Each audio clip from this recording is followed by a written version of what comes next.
Welcome to the book of Ruth. We're on chapter 1. In the days when the judges ruled in Israel, a severe famine came upon the land. So a man from Bethlehem in Judah left his home and went to live in the country of Moab, taking his wife and 2 sons with him. The man's name was Elimelech, and his wife was Naomi. Their 2 sons were Mahlon and Chilion. They were Ephrathites from Bethlehem in the land of Judah. And when they reached Moab, they settled there.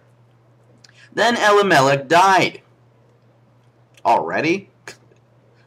just kind of died, did he? Doesn't say how. Just all of a sudden he died.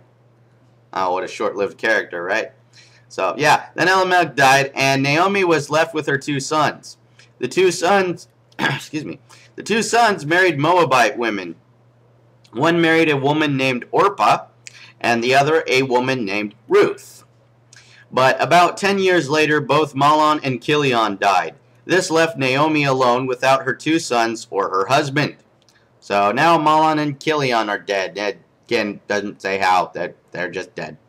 Then Naomi heard in Moab that the Lord had blessed his people in Judah by giving them good crops again. So Naomi and her daughters-in-law got ready to leave Moab to return to her homeland. With her 2 daughters-in-law, she set out from the place where she had been living, and they took the road that would lead them back to Judah. But on the way, Naomi said to her 2 daughters-in-law, "Go back to your mother's homes, and may the Lord reward you for your kindness to your husbands and to me. May the Lord bless you with the security of another marriage." Then she kissed them goodbye, and they all broke down and wept. "No," they said, "we want to go with you to your people." But Naomi replied, "Why should you go on with me? Can I still give birth to other sons who could grow up to be your husbands?" No, my daughters, return to your parents' homes, for I am too old to marry again, and even if it were possible, and I were to get married tonight and bear sons, then what? Would you wait for them to grow up and refuse to marry someone else? No, of course not, my daughters. Things are far more bitter for me than for you, because the Lord himself has raised his fist against me. And again they wept together, and Orpah kissed her mother-in-law goodbye, but Ruth clung tightly to Naomi. "Look," Naomi said to her, "your sister-in-law has gone back to her people and to her gods. You should do the same."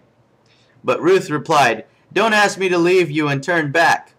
Wherever you go, I will go. Wherever you live, I will live. Your people will be my people, and your God will be my God. Wherever you die, I will die, and there I will be buried. May the Lord punish me severely if I allow anything but death to separate us."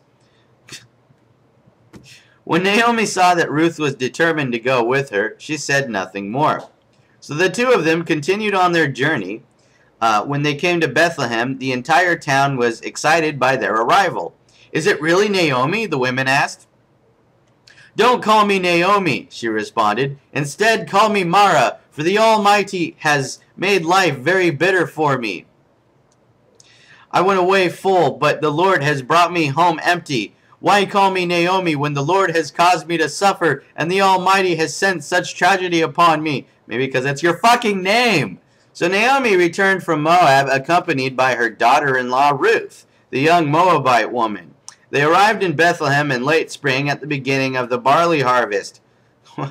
Okay, well, whatever. That was the end of Ruth chapter 1. There's 3 chapters left. Peace.